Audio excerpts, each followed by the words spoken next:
Hello everybody and welcome to this playthrough for Rookie Division with the tournament win here for Golf Clash, the game and the quarterback tournament. Video sponsored by Golf Clash and Playdemic. Make sure you do subscribe to the channel and also visit golfclashtommy.com for more Golf Clash related content for free. Last but not least, get the ultimate tournament guides on patreon.com/golfclashtommy. Link directly in the description down below. Follow the info box on the right hand side to get the club distance and elevation adjustment combined with what ball and club type I do suggest you to play with. Have in mind that you don't need to follow the adjustments, but there's always a plan behind it. So let's go to hole number 1.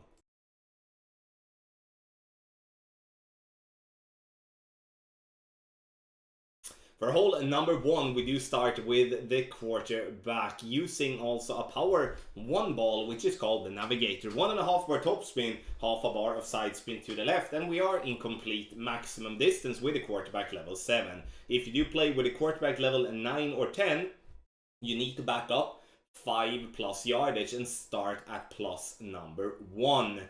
Adjust maximum distance plus 20, and we're looking to get the ball in between the 2 bunkers, as you can see there at the top of the game screen. We will have a yardage that is 305 yards. Second shot, we can either play with the Guardian or the Sniper. I will show you the Guardian shot, as again I want to try to keep this playthrough for low level clubs.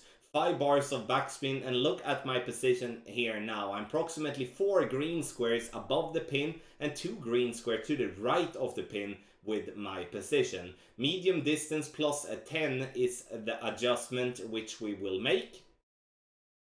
We do adjust, and then it's time to take our shot. Those of you being able to play with Sniper level 8 or better, use the Sniper level 8 and better. Why? It's because you have the backspin, but you do have a ball guideline that could in that case aim directly for the pin. We don't have a ball guideline here with the Guardian, which means that I'm going to have to guess where the ball guideline is going to end up, and therefore have a much harder time to drop this shot. So even if we do it, which is amazing, but the Sniper level 8 plus is most definitely superior in a situation like this, which would be my recommendation here for hole number 1 in Rookie.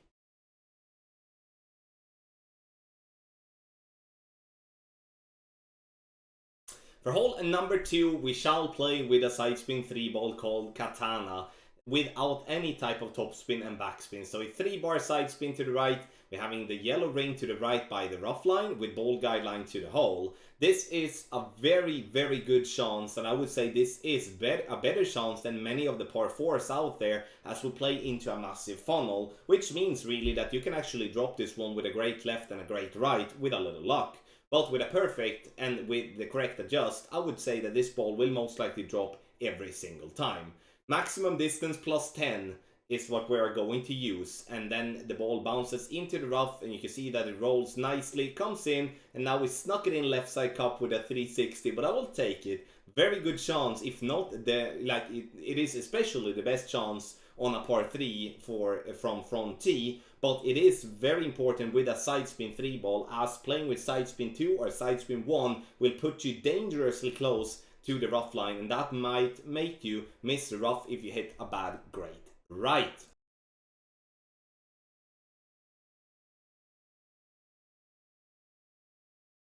For hole number 3, we will be playing aggressive. Here I want you to play with a power 3 ball minimum and the driver that gives you the most power possible, which in my book here, or not in my book, in my bag, is extra mile level 6. 4.5 bar topspin, and now we're looking at the ball guideline to be pointing straight down the second fairway. And you know, obviously that's going to be something that is going to be an estimation. It's going to be hard when stretching out like that to get it exactly the same way all the time.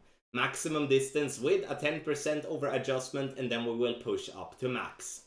Now, we have to go with max overpower for this drive if playing with a power 3 ball. Playing with a power 4 or power 5 ball, then you will be able to reduce the overpower, but once again, we're playing we're playing with free-to-play balls, which is very important here. We're getting the ball over and to 392. You can hit great left, you can hit great right, and you will still be able to get that ball nicely on the fairway. Second shot is with our short iron. Here you don't have to play with the thorn if you don't want to, but I go with the thorn because that is my favorite short iron. 2 bars of backspin. I'm aiming slightly short of hole, this due to myself not having a fully developed ball guideline. So if you have a thorn level 7 or below, you should always go and aim short. Having level 8 or level 9, you aim for the hole, because then you will have the ball guideline that we're looking for. Here I play in between medium and maximum distance with a 10% over adjustment, and we're gonna have to hit perfect. Perfect ball, and we're gonna have a chance. And we see it bouncing nicely, and we get that one left side cup rolling in for a beautiful albatross here for hole number 3.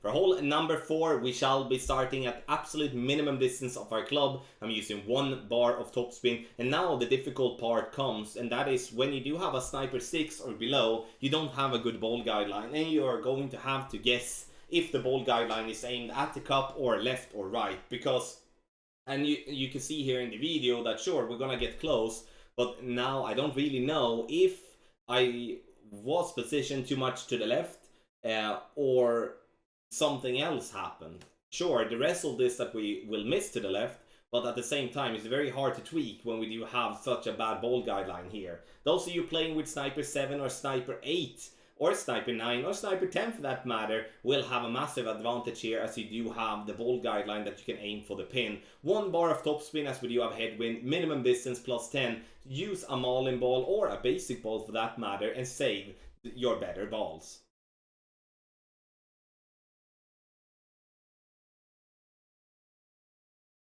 For hole number 5, we're going to play into a headwind, which is going to make this hole harder than what it would be with a tailwind. For an example, we start at complete max. I'm using a power 3 ball as well to give myself the power that I want to have. Adjustment, maximum distance, no elevation, and then we will apply max overpower. You can hit great left and great right, and you will still be ending up on the fairway anyway, so you have a lot of room for error here, so please have that in mind. We're looking to position ourselves for a guardian shot for the second shot, which is going to be something that we will be using by using max backspin and 1 bar of side spin to the right. And I was first thinking, should we maybe go for directly at the pin, but with a headwind and having the bunker there, it's going to be too risky. So we're unfortunately going to have to play for the top of the green to have the ball fall back down. But there is 2 things here though that doesn't really go our way. First, the position is it's too far down, so we need to move up at least a ring or 2 to get ourselves further back up, so we do have the speed for the ball to roll back down. Second of all, we hit great right, which obviously not going to help anyone, so that's why I miss short and also to the right. Very tough shot in my opinion, especially with lower level clubs when we do not have a club with max backspin, which you would have if you would be having the Guardian in level 6 or better.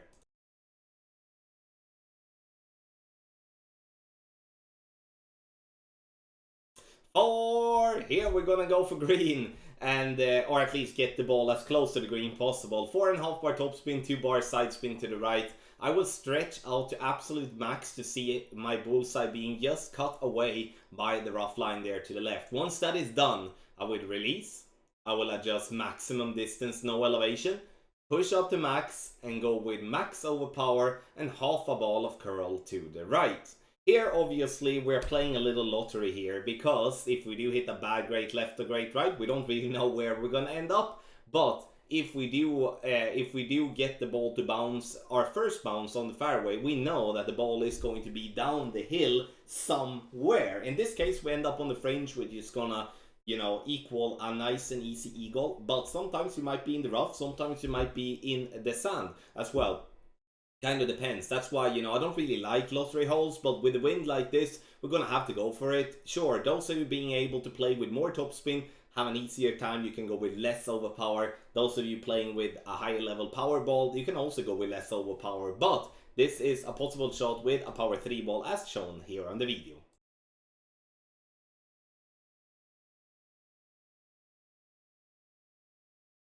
For the final of the par 3s, we play hole number 7. This one is just Yuck, it's such a crap hole in my opinion. And now I'm trying to play without spin, aiming for the pin. Again, we don't have the ball guideline, which we would be having with the sniper level 7 or better, which complicates this even more.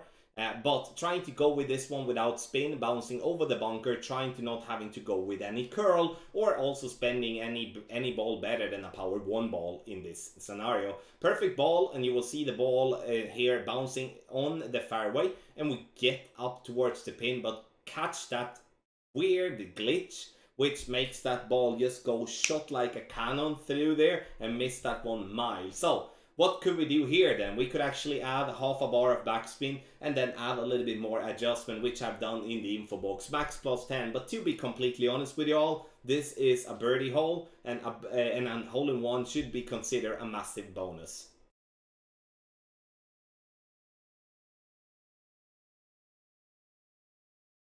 For hole number 8, we're gonna have another very good chance making a drop here. I want to play with a katana here for its side spin, not so much for its power. We do have the power enough here, but the side spin is definitely going to be very valuable. Maximum distance plus 10 is the adjustment, even though we are not in complete max distance. 4.5 bar top spin and 3 bars of side spin to the left. Half a ball of curl to the left as well is added, and we see the ball bouncing nicely on the fairway, rolling down the fairway here, and we position ourselves very nicely for the second shot towards the pin. Now, the second shot is going to be weird. Look how bumpy this green is, and that's why I'm going to go for a dunk. I know you may not be comfortable with the dunk, but the dunk is far superior, the best possible way to get a drop here, because bouncing towards the pin will involve a lot of bumpy parts, and it's going to be a high risk of missing that one, even though you might be spot on with your adjustment.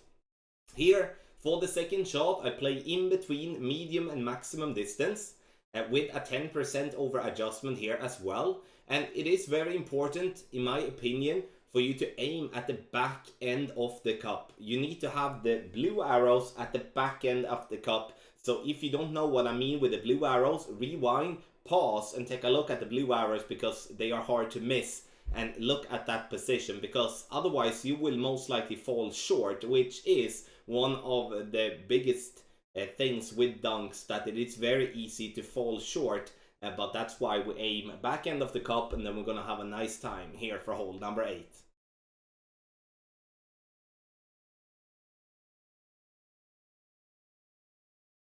For hole number 9, we want to use the big topper, regardless of what level you have your big topper in. This, as we do want to go with a double bounce above the rough. So we add as much topspin possible together with 1 bar of side spin to the right. Then we'll look for the second bounce to be just before the rough line. That would mean that if you play with the big topper level 1, for an example, you will most likely need to go with 3 to 4 rings of overpower, and then the overpower will be less depending on how high level of big topper you may have. Maximum distance with a 20% over adjustment is what we are using, and a power 3 ball minimum is what I do recommend. You can use a power 4 and a power 5 ball as well, which obviously will simplify this shot a little bit more, but it will obviously not be a free to play ball. Second shot, I play minus 10% maximum distance here in the video, but as you can see in the info box, we do want to play minus 15% instead. So ball guideline to the hole with the sniper level 6, we have the blue ring by the edge of the rough, and once again, minus 15 maximum distance would have been way better than the minus 10% as we once again are playing on the video. Perfect ball, and as again with minus 10% we over adjust and we will miss to the left of the pin, and the minus 15 will then have reduced a couple of decimals and most likely would have got that shot to drop. Hard to say though, but it is definitely a chance to get an albatross here for hole number 9. Thank you so much everybody for watching this playthrough for Rookie Division with the tournament win here in Golf Clash the game. Make sure you get the ultimate tournament guide for Rookie, which is new for this month, and or for any other division on patreon.com/golfclashtommy, link directly in the description down below. Video sponsored by Golf Clash and Playdemic. Once again, thank you for watching and good luck in your Golf Clash game.